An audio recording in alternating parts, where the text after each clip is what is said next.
লাইলাতুল কদর কোন রাতে হবে এবং লাইলাতুল কদরের আমল কি ও লাইলাতুল কদর বুঝার উপায় কি? কয়েকটা প্রশ্ন একসাথে উত্তর দিয়ে দিচ্ছি। ১ নম্বর প্রশ্ন হচ্ছে লাইলাতুল কদর কোন রাত্রে? আমাদের দেশের মানুষ ভুল করে থাকে। আমরা শবে কদর বা লাইলাতুল কদর বলতে শুধুমাত্র ২৬তম রাত্রিকে বুঝে থাকি, যেটাকে আমাদের বাংলাদেশের মানুষ ২৭ বলে থাকে।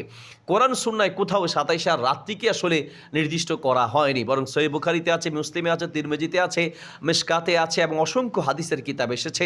নবী সাল্লাল্লাহু আলাইহি ওয়াসাল্লাম বলেছেন, তাহাররাউ লাইলাতাল কদরি ফিল ভিত্রি মিনাল আশরিল আওয়াখির মিন রমাদান।